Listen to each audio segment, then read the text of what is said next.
A peaceful mind generates power. This is chapter 2 of The Power of Positive Thinking. At breakfast in a hotel dining room, three of us fell to discussing how well we had slept the night before. A truly momentous topic. One man complained of a sleepless night. He had tossed and turned and was about as exhausted as when he retired. Guess, I would better stop listening to the news before going to bed, he observed. I tuned in last night and sure got an earful of trouble. That is quite a phrase, an earful of trouble. Little wonder he had a disturbed night. Maybe the coffee I drank before retiring had something to do with it, he mused. The other man spoke up. As for me, I had a grand night. I got my news from the evening paper and from an early broadcast and had a chance to digest it before I went to sleep. Of course, he continued, I used my go to sleep plan, which never fails to work.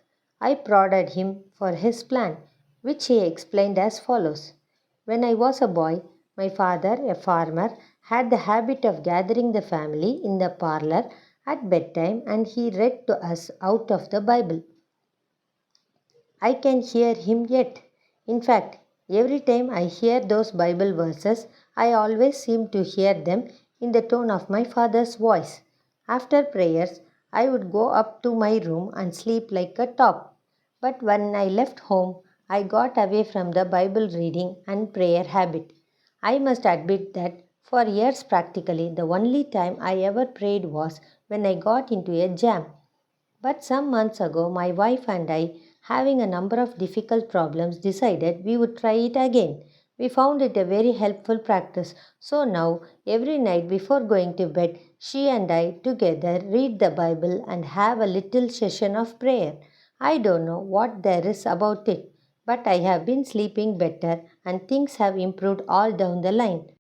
In fact, I find it so helpful that even out on the road, as I am now, I still read the Bible and pray. Last night, I got into bed and read the 23rd Psalm. I read it out loud and it did me a lot of good. He turned to the other man and said, I didn't go to bed with an ear full of trouble. I went to sleep with a mind full of peace. Well, there are two cryptic phrases for you an ear full of trouble and a mind full of peace. Which do you choose? The essence of the secret lies in a change of mental attitude. One must learn to live on a different thought basis, and even though thought change requires effort, it is much easier than to continue living as you are. The life of strain is difficult. The life of inner peace, being harmonious and without stress, is the easiest type of existence. The chief struggle then is gaining mental peace, is the effort of revamping your thinking to the relaxed attitude of acceptance to God's gift of peace. As an illustration of taking a relaxed attitude and therefore receiving peace, I always think of an experience in a certain city where I lectured one evening. Prior to going on the platform, I was sitting backstage going over my speech when a man approached and wanted to discuss a personal problem. I informed it that at the moment it was impossible to talk as I was just about to be introduced and asked him to wait. While speaking, I noticed him in the wings nervously pacing up and down, but afterwards he was nowhere about. However, he had given me his card, which indicated that he was a man of considerable influence in that city.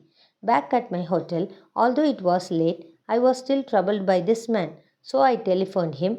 He was surprised at my call and explained that he did not wait because obviously I was busy. I just wanted you to pray with me, he said.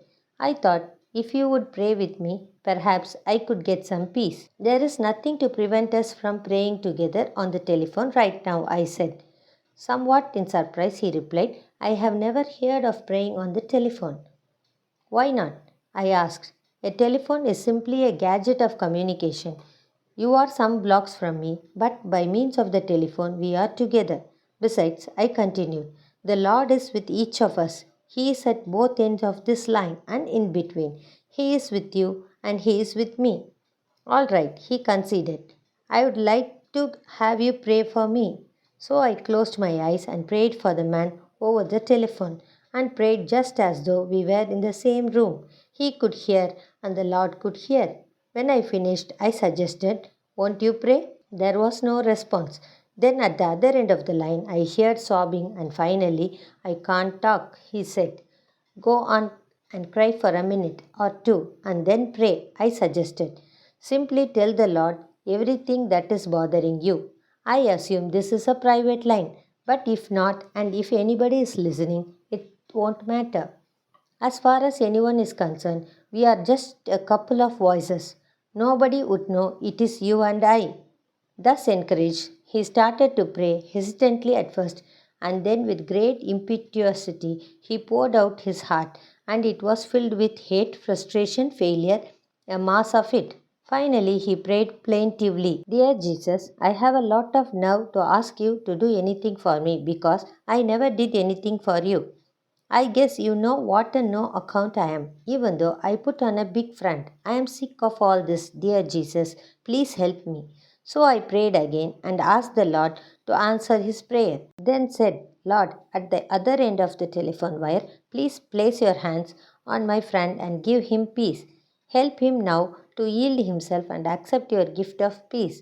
Then I stopped and there was a rather long pause, and I shall never forget the tone in his voice as I heard him say, I shall always remember this experience, and I want you to know that for the first time in months, I feel clean inside and happy and peaceful. This man employed a simple technique for having a peaceful mind. He emptied his mind and he received peace as a gift from God. As a physician said, many of my patients have nothing wrong with them except their thoughts, so I have a favorite prescription that I write for some. But it is not a prescription that you can fill at a drugstore. The prescription I write is a verse from the Bible, Romans 12:2. I do not write out that verse for my patients. I make them look it up and it reads, Be you transformed by the renewing of your mind. To be happier and healthier, they need a renewing of their minds, that is, a change in the pattern of their thoughts. When they take this prescription, they actually achieve a mind full of peace. That helps to produce health and well being. A primary method for gaining a mind full of peace is to practice emptying the mind. This will be emphasized in another chapter, but I mention it here to underscore the importance of a frequent mental catharsis. I recommend a mind emptying at least twice a day, more often if necessary. Definitely practicing emptying your mind of fears, hates, insecurities, regrets, and guilt feelings. The mere fact that you consciously make this effort to empty your mind tends to give relief. Haven't you experienced a sense of release when you have been able to pour out to somebody whom you can trust worrisome matters that lay heavy upon the heart? As a pastor, I have often observed how much it means to people who have someone to whom they can truly and in confidence tell everything troubling their minds. I conducted a religious service on board the SS Lurline on a recent voyage to Honolulu. In the course of my talk, I suggested that people who were carrying worries in their minds might go to the stern of the vessel and imaginatively take each anxious thought out of the mind, drop it overboard, and watch it disappear in the wake of the ship. It seems an almost childlike suggestion, but a man came to me later that day and said, I did as you suggested and am amazed at the relief it has given me. During this voyage, he said, Every evening at sunset, I am going to drop all my worries overboard until I develop the psychology of casting them entirely out of my consciousness. Every day, I shall watch them disappear in the great ocean of time. Doesn't the Bible say something about forgetting those things that are behind? The man to whom this suggestion appealed is not an impractical sentimentalist. On the contrary, he is a person of extraordinary mental stature, an outstanding leader in his field. Of course, emptying the mind is not enough. When the mind is emptied, something is bound to enter. The mind cannot long remain a vacuum. You cannot go around permanently with an empty mind. I admit that some people seem to accomplish that feat, but by and large, it is necessary to refill the emptied mind, or the old unhappy thoughts which you have cast out will come sneaking in again. To prevent that happening, immediately start filling your mind with creative and healthy thoughts. Then, when the old fears, hates, and worries that have haunted you for so long try to edge back in, they will, in effect, find a sign on the door of your mind reading occupied. They may struggle for admission, for having lived in your mind for a long time. They feel at home there, but the new and healthy thoughts which you have taken in will now be stronger and better fortified and therefore able to repulse them. Presently, the old thoughts will give up altogether and leave you alone. You will permanently enjoy a mind full of peace. At intervals during the day, practice thinking a carefully selected series of peaceful thoughts. Let mental pictures of the most powerful scenes you have ever witnessed pass across your mind, for example, some beautiful valley filled with the hush of every. At intervals during the day, practice thinking a carefully selected series of peaceful thoughts. Let mental picture of the most peaceful scenes you have ever witnessed pass across your mind, as for example, some beautiful valley filled with the hush of evening time as the shadows lengthen and the sun sinks to rest. Or recall the silvery light of the moon falling upon rippling waters, or remember the sea washing gently upon soft shores of sand. Such peaceful thought images will work upon your mind as a healing medicine. So, now and then, during every day, allow motion pictures to piece slowly to cross your mind. Practice the technique of suggestive articulation, that is, repeat audibly some peaceful words.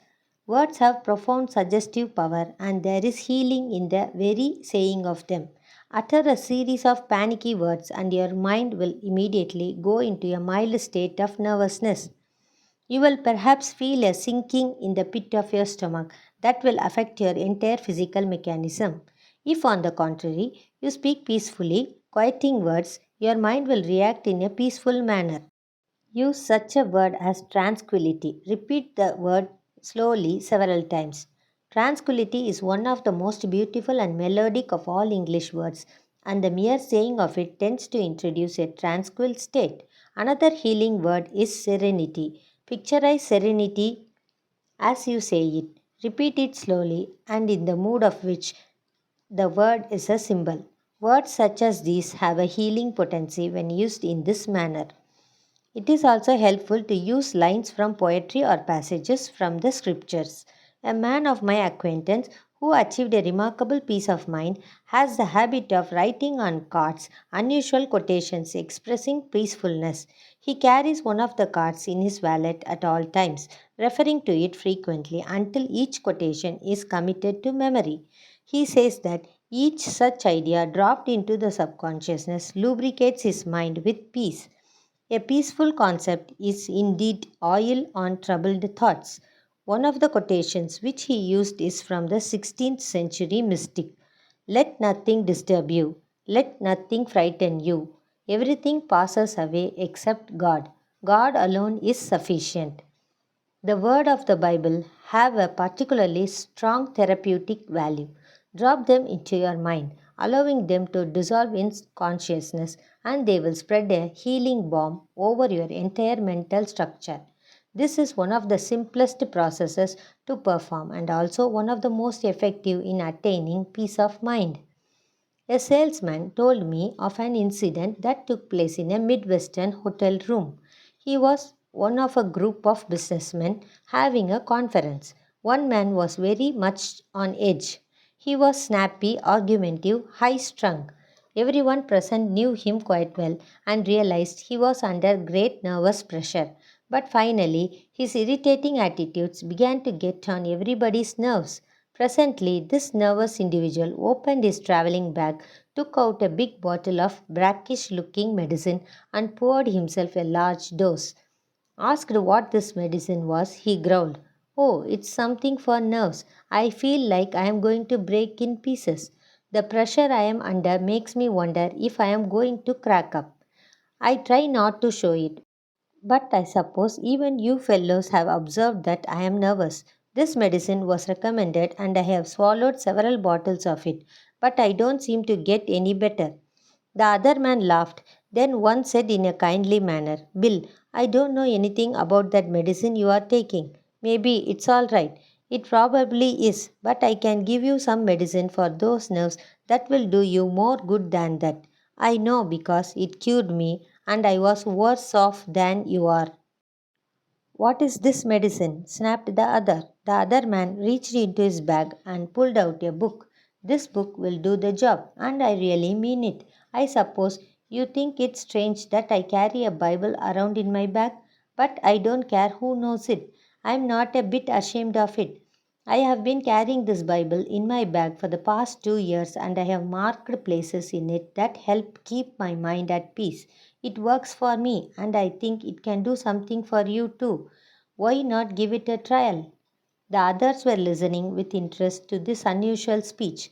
The nervous man had sunk low in his chair. Seeing that he was making an impression, the speaker continued. I had a peculiar experience in a hotel one night which got me into the habit of reading the Bible. I was getting into a pretty tense state. I was out on a business trip and late one afternoon came up to my room terribly nervous. I tried to write some letters but couldn't get my mind on them. I paced up and down the room, tried to read the paper, but that annoyed me, so I decided to go down and get a drink, anything to get away from myself. While standing by the dresser, my eye happened to fall upon a Bible lying there. I had seen many such Bibles in hotel rooms, but had never read any of them. However, something impelled me, and I opened the book to one of the Psalms and started to read it. I remember that I read that one standing up, then sat down and read another. I was interested, but certainly surprised at myself. Me reading the Bible? It was a laugh, but I kept on reading. Soon I came to the 23rd Psalm. I had learned that one as a boy in Sunday school and was surprised that I still knew most of it by heart. I tried saying it over, especially that line where it says, He leadeth me beside the still waters, He restoreth my soul. I liked that line. It sort of got me. I sat there repeating it over and over, and the next thing I knew, I woke up. Apparently, I had dropped off to sleep and slept soundly. I slept only about 15 minutes, but upon awakening, I was as refreshed and rested as if I had had a good night's sleep. I can remember yet the wonderful feeling of complete refreshment. Then I realized that I felt peaceful and said to myself, Isn't it strange? What is wrong with me that I have missed something as wonderful as this? So, after that experience, he said, I bought a Bible, a little one I could put in my bag, and I have been carrying it ever since. I honestly like to read it, and I am not nearly so nervous as I used to be. So, he added, try that, Bill, and see if it doesn't work. Bill did try it, and he kept on trying it. He reported that it was a bit strange and difficult for him at first, and he read the Bible on the sly when nobody was around. He didn't want to be thought holy or pious, but now he says he brings it out on trains and planes or any old place and reads it, and it does him a world of good. I no longer need to take nerve medicine, he declared. This scheme must have worked in Bill's case, for he is easy to get along with now. His emotions are under control. These two men found that getting peace of mind isn't complicated. You merely feed your mind with thoughts that cause it to be peaceful. To have a mind full of peace, merely fill it full of peace. It's as simple as that. There are other practical ways by which you can develop serenity and quiet attitudes. One way is through your conversation. Depending upon the words we use and the tone in which we use them, we can talk ourselves into being nervous, high strung, and upset. We can talk ourselves into either negative or positive results. By our speech, we can also achieve quiet reactions. Talk gently to be peaceful. In a group, when the conversation takes a trend that is upsetting, try injecting peaceful ideas into the talk. Note how it counteracts the nervous tensions. Conversation filled with expressions of unhappy expectation at breakfast, for example, often sets the tone of the day. Little wonder things turn out according to the unhappy specifications. Negative conversation adversely affects circumstances. Certainly, talk of a tense and nervous nature enhances inner agitation. On the contrary, start each day by affirming peaceful, contented, and happy attitudes, and your days will tend to be pleasant and successful. Such attitudes are active and definite factors in creating satisfactory conditions. Watch your manner of speech, then, if you wish to develop a peaceful state of mind.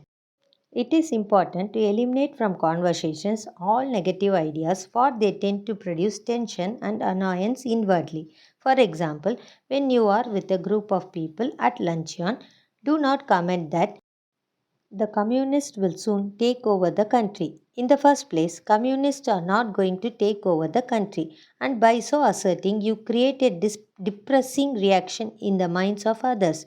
It undoubtedly affects digestion adversely. The depressing remark colors the attitude of all present, and everyone goes away with a perhaps slight but definite feeling of annoyance. They also carry away with them a mild but definite feeling that something is wrong with everything. There are times when we must face these harsh questions and deal with them objectively and vigorously, and no one has more contempt for communism than I have. But as a general thing, to have peace of mind, fill your personal and group conversations with positive, happy, optimistic, satisfying expressions. The words we speak have a direct and definite effect upon our thoughts. Thoughts create words, for words are the vehicles of ideas. But words also affect thoughts and help to condition it, not to create attitudes. In fact, what often passes for thinking starts with talk. Therefore, if the average conversation is scrutinized and disciplined to be sure that it contains peaceful expressions, the results will be peaceful ideas and ultimately, therefore, a peaceful mind. Another effective technique in developing a peaceful mind is the daily practice of silence. Everyone should insist upon not less than a quarter of an hour of absolute quiet every 24 hours. Go alone into the quietest place available to you and sit or lie down for 15 minutes and practice the art of silence. Do not talk to anyone. Do not write. Do not read. Think as little as possible. Throw your mind into neutral. Conceive of your mind as quiescent, inactive. This will not be easy at first because thoughts are stirring up your mind, but practice will increase your efficiency. Conceive of your mind as the surface of a body of water and see how nearly quiet you can make it so that there is not a ripple. When you have attained a quiescent state, then begin to listen for the deeper sounds of harmony and beauty and of God that are to be found in the essence of silence. Americans, unfortunately, are not skilled in this practice, which is a pity, for as Thomas Carlyle said, silence is the element in which great things fashion themselves. This generation of Americans has missed something that our forefathers knew and which helped to condition their character, and that is the silence of the great forest or of the far reaching plains. Perhaps our lack of inner peace is due to some extent to the effect of noise upon the nervous system of modern people. Scientific experiments show that noise in the place where we work, live, or sleep reduces efficiency to a noticeable degree. Contrary to popular belief, it is doubtful if we ever completely adjust our physical, mental, or nervous mechanisms to noise. No matter how familiar a repeated sound becomes, it never passes unheard by the subconscious. Motor car horns, the roar of aeroplanes, and the other strident noises actually result in physical activity during sleep. Impulses transmitted to and through the nerves by these sounds cause muscular movements which detract from real rest. If the reaction is sufficiently severe, it partakes of the nature of shock. On the contrary, silence is a healing, soothing, healthy practice. Star Daily says, no man or woman of my acquaintance who knows how to practice silence and does it has ever been sick to my knowledge. I have noticed that my own afflictions come upon me when I do not balance expression with relaxation. Star Daily closely associates silence with spiritual healing. The sense of rest that results from a practice of complete silence is a therapy of utmost value. In the circumstances of modern life, with its acceleration of pace, the practice of silence is admittedly not so simple as it was in the days of our forefathers. A vast number of noise producing gadgets exist that they did not know, and our daily program is more hectic. Space has been annihilated in the modern world, and apparently, we are also attempting to annihilate the factor of time. It is only rarely possible for an individual to walk in the deep woods, or sit by the sea, or meditate on a mountain top, or on the deck of a vessel in the midst of the ocean. But when we do have such experiences, we can print on the mind the picture of the silent place and the feel of the moment and return to it in memory to live it over again just as truly as when we were actually in that scene. In fact, when you return to it in memory, the mind tends to remove any unpleasant factors present in the actual situation. The memory visit is often an improvement over the actual, for the mind tend to reproduce only the beauty in the remembered scene. For example, as I write these words, I am on a balcony of one of the most beautiful hotels in the world, the Royal Hawaiian on the famed and romantic Waikiki Beach in Honolulu, Hawaii. I am looking into a garden filled with graceful palm trees swaying in the balmy breeze. The air is laden with the aroma of exotic flowers, hibiscus, of which on these islands there are 2,000 varieties, fill the garden. Outside my windows are papaya trees laden with ripening fruit. The brilliant color of the royal poinciana, the flame of the forest trees add to the glamour of the scene, and the acacia trees are hung heavily with their exquisite white flowers. The incredible blue ocean surrounding these islands stretches away to the horizon. The white waves are surging in, and the Hawaiians and my fellow visitors are riding gracefully on surfboards and outrigger canoes. Altogether, it is a scene of entrancing beauty. It has an indescribably healing effect upon me as I sit here writing about the power generated in a peaceful mind.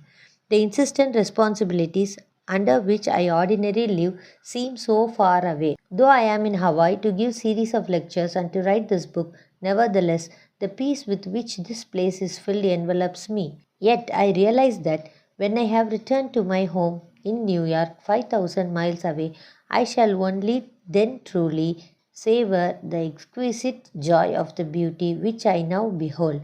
It will become enshrined in memory as a prized retreat to which my mind can go in the busy days that lie ahead. Often, when far from this idyllic place, I shall return in memory to find peace along the palm lined, foam washed beach at Waikiki. Fill your mind with all peaceful experiences possible, then make planned and deliberate excursions to them in memory. You must learn that the easiest way to an easy mind is to create an easy mind. This is done by practice, by the application of some such simple principles as outlined here. The mind quickly responds to teaching and discipline. You can make the mind give you back anything you want, but remember, the mind can give back only what it was first given. Saturate your thoughts with peaceful experiences, peaceful words, and ideas, and ultimately you will have a storehouse of peace producing experiences to which you may turn for refreshment and renewal of your spirit.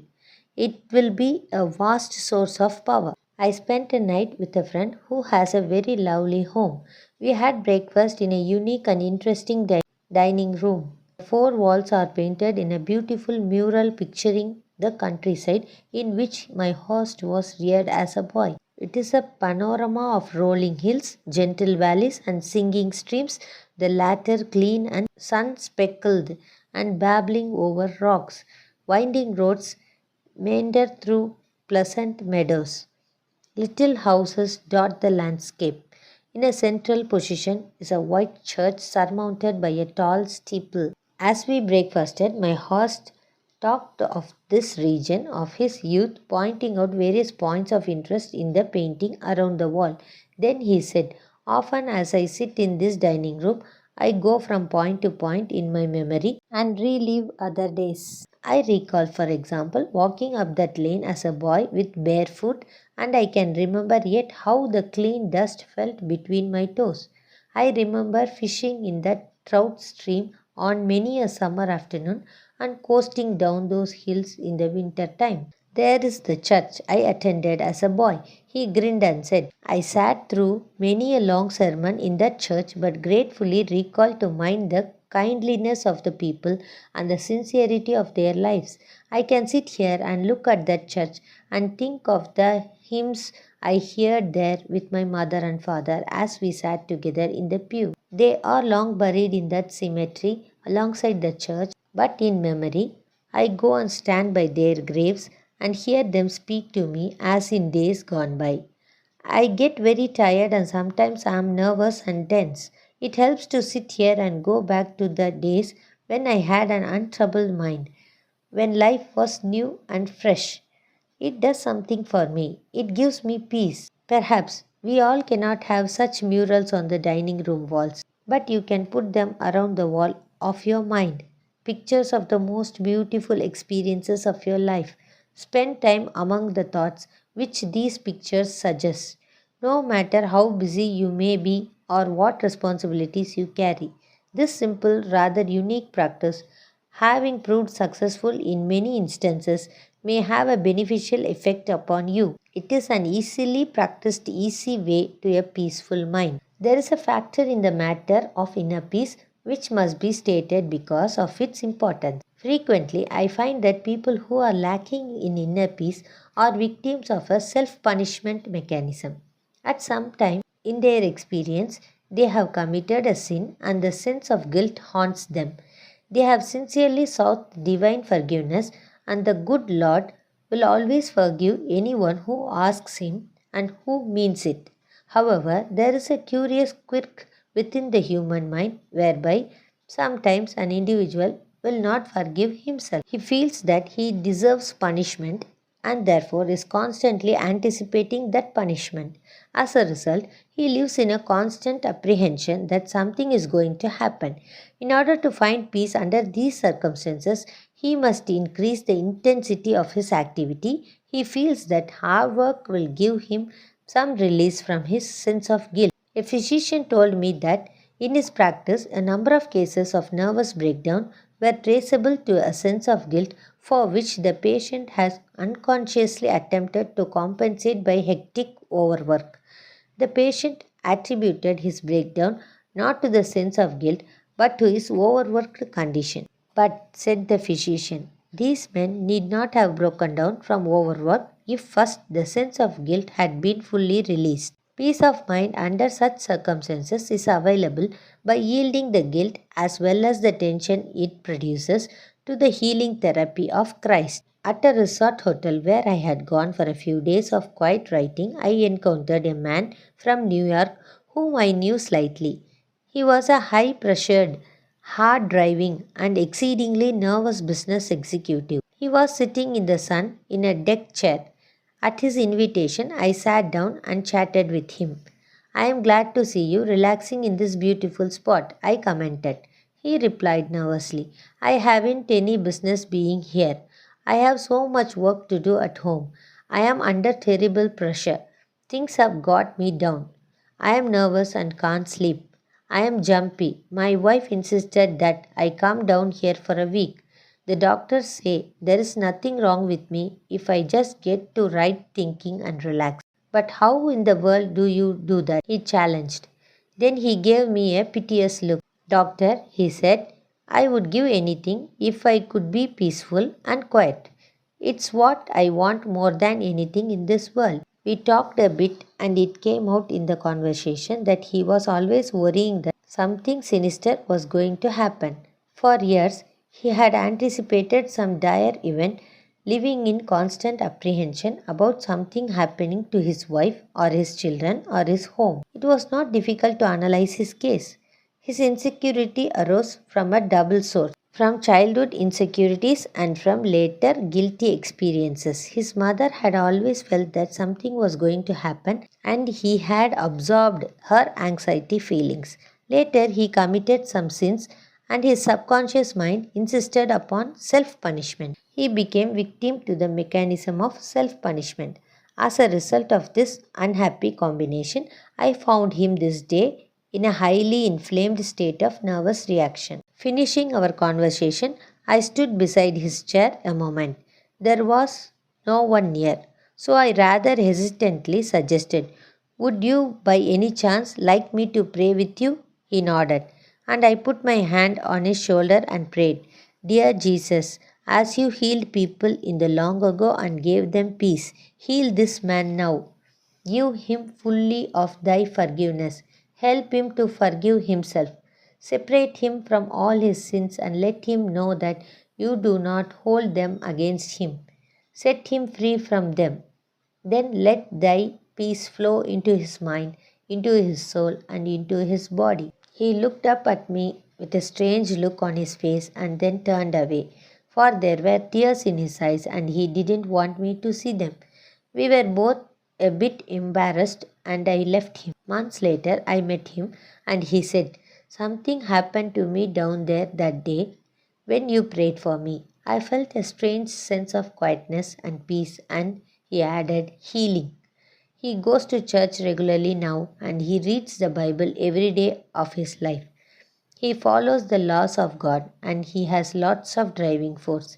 He is a healthy, happy man for he has peace in his heart and mind. Thank you.